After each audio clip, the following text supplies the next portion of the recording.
한나는 올해 42, 간호사로 일하며 세 아이를 홀로 키우는 엄마였다. 하지만 그녀의 인생이 처음부터 이토록 무겁지는 않았다. 어린 시절의 집은 평범했고 또 따뜻했다.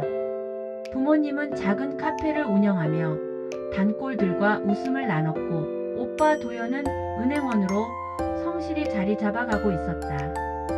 한나 자신도 대학 진학을 꿈꾸던 평범한 딸이었다. 모든 것이 안정적으로 보였던 그 시절 한나의 가족에게도 균열이 찾아왔다. 도연이 돌연 회사를 그만두고 창업을 선언한 것이다. 그는 부모에게 간절히 부탁했다. 아버지, 어머니, 스타트업이 지금의 기회예요. 조금만 도와주시면 반드시 성공해서 보답할게요. 부모는 평생 모은 노후 자금을 망설임 끝에 건넸다. 하지만 사업은 실패했고 채권자들의 독촉은 집 앞까지 몰려왔다. 도연은 멈추지 않았다. 오히려 또다시 돈을 요구했고 결국 어머니와 한나까지 가진 돈을 쏟아부었다. 그러나 그것마저 빚이 아닌 무모한 확장으로 사라졌다. 남은 것은 빚과 지쳐버린 가족뿐이었다. 아버지는 은퇴한 몸으로 막노동을 나갔고 어머니는 마트 계산대를 지켰다. 한나는 대학 진학을 포기하고 간호조무사로 일하며 생계를 거들어야 했다. 밤마다 병원에서 돌아와 누울 때면 스스로에게 물었다. 왜 우리는 오빠의 욕심 때문에 이렇게 망가져야 하지? 그래도 가족이라 외면하지 않는 게 옳은 걸까? 그때 한나는 깨달았다. 가족은 가장 따뜻한 울타리일 수 있지만 동시에 가장 가혹한 굴레가 될 수도 있다는 것을. 그렇게 무너진 청춘 속에서도 한나에게도 따뜻한 바람 같은 시간이 찾아왔다. 지친 몸을 이끌고 병원 근무를 이어가던 어느 날 체육교사로 봉사활동을 온 태준을 만난 것이다. 그는 밝고 건강했고 늘 환한 웃음으로 한나를 맞았다. 작은 것도 세심히 챙겨주며 말했다. 내가 혼자가 아니라는 걸 잊지 마. 나는 내 곁에 있어. 처음에는 믿기지 않았다. 실패와 희생으로 얼룩진 인생에 다시 사랑이 찾아올 거라곤 생각하지 못했기 때문이다. 그러나 태준의 진심 어린 말과 행동은 차갑게 굳은 그녀의 마음을 서서히 녹여주었다. 한나는 조금씩 다시 웃을 수 있었다. 연애 1년 만에 두 사람은 결혼을 결심했다. 한나는 과거를 숨기지 않았다. 부모님이 여전히 힘겹게 일하고 있다는 사실, 오빠의 빚으로 인생이 무너졌다는 이야기까지 털어놓았다. 그러나 태주는 흔들림 없었다. 내 가족은 이제 내 가족이야. 양가 모두 공평히 챙기자. 그게 진짜 한 가족이지. 그 말에 한나는 눈물을 흘리며 고개를 끄덕였다. 결혼 후 새 아이가 태어나자 집안은 다시 웃음소리로 가득 찼다. 한나는 오랜만에 행복이라는 단어를 입에 올릴 수 있었다. 하지만 시간이 흐르면서 시댁의 독특한 성향이 드러나기 시작했다. 태준의 부모와 여동생은 철저히 개인주의적이었다. 명절에도 모이지 않았고 생일이나 기념일에도 서로 연락을 최소화했다. 처음에는 오히려 편리하다고 생각했다. 흔히 말하는 명절 스트레스도 없었고 간섭하는 시부모도 없었으니 말이다. 그러나 아이들이 자라면서 한나는 점점 서운함을 느꼈다. 새 아이가 태어났음에도 시댁 식구들은 병원에 단 한 번도 찾아오지 않았고 아이들을 보고 싶다는 말조차 하지 않았다. 한나는 속으로 생각했다. 혹시 아이들을 예뻐하지 않는 건 아닐까? 아니면 내가 아직도 이 집에선 이방인이라 그런 걸까? 반면 태주는 담담했다. 원래 우리 집은 그래. 간섭도 없고 잔소리도 없잖아. 오히려 좋은 거 아니야? 그러나 한나에게 그 무심함은 편안함이 아니라 외로움이 되어갔다. 친정 부모님은 여전히 아이들에게 애정을 쏟아주었지만 시댁과는 끝내 가까워지지 않았다. 결혼 초엔 아무렇지 않았던 그 거리감이 시간이 흐르며 큰 벽처럼 다가왔다. 그리고 그 작은 균열은 훗날 더 큰 갈등으로 번져 한나의 삶을 다시 뒤흔들 그림자가 되고 있었다. 한나는 결혼 후 몇 년 동안 바쁘지만 안정적인 삶을 이어갔다. 병원에서 일하며 아이들을 키웠고 태주는 여전히 성실한 남편이었다. 하지만 어느 순간부터 태주는 교사 생활에 답답함을 느끼기 시작했다. 그는 내 인생을 내 방식대로 살고 싶어라며 과감하게 학교를 떠나 헬스장을 창업했다. 처음엔 가족 모두 불안했지만 한나는 남편을 믿었다. 무엇보다 그녀는 이미 오빠의 실패로 무너진 가족을 경험했기에 이번만큼은 남편이 꼭 성공하길 바랐다. 그러나 현실은 쉽지 않았다. 사업 초기 헬스장은 적자를 면치 못했다. 직원 월급조차 밀리는 상황에서 태주는 지쳐갔고 결국 한나가 월급을 보탰다. 심지어 친구들에게 돈을 빌려 남편을 도왔다. 그때 태주는 눈물을 글썽이며 말했다. 당신 덕분에 버틴다. 꼭 갚을게. 우리 반드시 잘 될 거야. 그 진심이 전해졌기에 한나는 다시 힘을 냈다. 세월이 흘러 헬스장은 차츰 자리를 잡았다. 몇 년 만에 흑자로 전환되더니 곧 지역에서 알아주는 규모로 성장했다. 매출이 늘자 태주는 점점 자신감에 차올랐다. 하지만 문제는 그때부터였다. 가정에서의 태도까지 달라진 것이다. 한나의 아버지 생신날 태주는 겨우 배달 국밥 몇 그릇을 상에 올렸다. 아버님은 이런 게 편하시잖아. 밖에 나가면 피곤하시고 부담스러워 하실 거야. 그는 태연하게 말했다. 하지만 한나는 서운했다. 그저 형식적으로 대충 넘긴 것 같았기 때문이다. 불과 몇 주 뒤 태준의 아버지 생신이 다가왔다. 이번엔 상황이 달랐다. 그는 호텔 레스토랑을 예약했고 친척들까지 불러 성대한 잔치를 준비했다. 한나는 그 대조적인 모습에 말문이 막혔다. 자신의 아버지 생신은 국밥으로 때우면서 시댁의 잔치는 호화롭게 치르는 남편. 그 차별은 한나의 마음에 깊은 상처를 남겼다.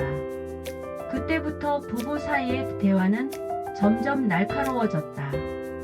한나는 왜 우리 부모님과 당신 부모님을 이렇게 다르게 대하냐고 따졌지만 태주는 무심하게 답했다. 당신은 왜 그렇게 예민해? 다 똑같이 챙기려 하지 말고 그냥 편하게 살자. 그 말은 오히려 한나의 마음을 더 차갑게 식혔다.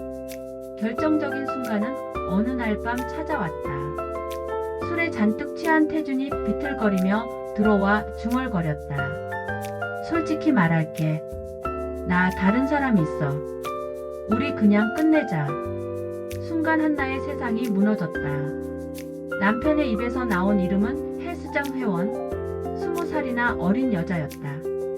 그날 이후 한나는 더 이상 눈물을 흘리지 않았다. 대신 단호히 결심했다. 아이들을 지키고 자신의 삶을 지키기 위해 법적 싸움을 시작하리라. 태준의 배신은 그녀의 인생을 또 한 번 뒤흔들었지만 이번에는 무너지는 대신 맞서기로 했다. 이혼 후 한나는 무너지는 대신 아이 셋을 위해 버텼다. 법정에서 남편의 외도를 인정받고 재산 분할과 양육권을 지켜냈지만 상처는 쉽게 아물지 않았다. 아이들은 아버지를 보길 원치 않았고 특히 큰아이는 아빠는 우리 가족이 아니야라며 울부짖곤했다. 한나는 아이들 앞에서는 끝내 전 남편을 욕하지 않았다. 그래도 너희 아빠야. 보고 싶으면 말해. 언제든 만날 수 있어. 그녀는 아이들이 더 깊은 상처를 지지 않기를 바랐다. 그렇게 3년이 흘렀다. 삶은 여전히 팍팍했지만 아이들과 함께하는 일상 속에서 한나는 다시 웃음을 찾고 있었다. 그런데 어느 날 모르는 번호로 전화가 걸려왔다. 여보 나야. 끊지 마. 나 말기 간암이래. 수학이 넘어 들려온 목소리는 지쳐 있었고 한때 남편이었던 사람의 울음 섞인 호소였다. 한나는 차갑게 되물었다. 이제 와서 왜 전화하는 거야? 그러나 남편은 흐느끼며 말했다. 그 여자도 떠났어. 돈도 다 잃었어. 부모님조차 연락이 뜸해. 나 혼자 죽고 싶지 않아. 순간 한나의 가슴에 복잡한 감정이 밀려왔다. 분노와 연민, 증오와 슬픔이 뒤엉켜 숨이 막혔다. 아이들은 처음엔 거부했다. 하지만 병실에 누워있는 아빠의 초라한 모습을 본 순간 결국 눈물을 터뜨리며 달려갔다. 아빠 왜 이렇게 말랐어요? 아프지 마요. 우리랑 같이 있어요. 남편은 아이들을 껴안지도 못한 채 떨리는 손만 뻗으며 흐느꼈다. 내 새끼들 마지막으로 얼굴 보게 해줘서 고맙다. 그날 밤 한나는 병실 창가에 앉아 오래도록 잠들지 못했다. 이게 운명의 아이러니인가?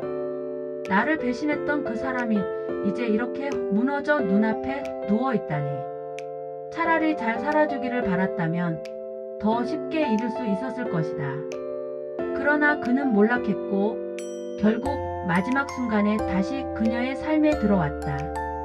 다음날 남편은 힘겹게 속삭였다. 남은 재산은 다 너희 몫으로 돌려놨어. 미안하다. 내가 가장 큰 잘못을 했어. 가족을 버린 거 그게 내 인생의 끝이 될 줄 몰랐어. 한나는 아무 말 없이 그의 손을 잡았다.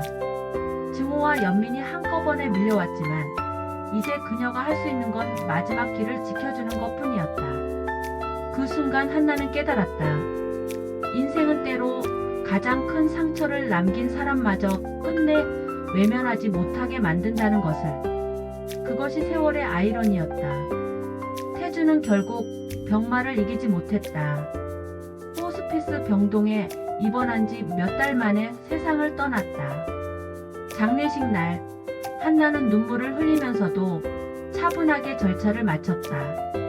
그녀 곁에는 새 아이와 친정 부모만이 남아 있었다. 시댁은 형식적인 조문만 하고 떠났고 아무도 오래 머무르지 않았다. 그 순간 한나는 깨달았다. 끝내 곁에 남아주는 건 조건 없는 사랑으로 지켜온 자기 가족뿐이라는 것을. 집으로 돌아오는 길, 아이들은 조용히 눈물을 훔쳤다. 큰 아이는 떨리는 목소리로 물었다. 엄마, 아빠는 왜 그렇게 우리를 떠났을까? 한나는 한참 동안 대답을 찾지 못하다가 아이들의 손을 꼭 잡았다. 아빠는 잘못했어. 하지만 그게 아빠의 전부는 아니야. 그래도 한때는 우리를 사랑했어. 우리는 그 기억까지 버릴 필요는 없어. 이혼과 죽음, 그 모든 과정을 거치며 한나는 알게 되었다. 가족이란 피로만 이어지는 관계가 아니라 끝까지 지켜내려는 마음이 만든다는 것을. 남편은 그 마음을 잃었기에 무너졌고 자신은 그것을 붙들었기에 아이들과 함께 살아남을 수 있었다. 물론 앞으로의 길도 쉽지 않았다. 경제적으로 넉넉하지 않았고 새 아이를 혼자 키우는 현실은 여전히 고단했다. 하지만 한나는 두려워하지 않았다. 매일 병원에서 근무를 마친 뒤 집으로 돌아와 아이들과 함께 밥을 차려 먹고 숙제를 봐주고 잠든 아이들 곁에 앉아 조용히 기도했다. 오늘도 우리가 함께 있었으니 괜찮아.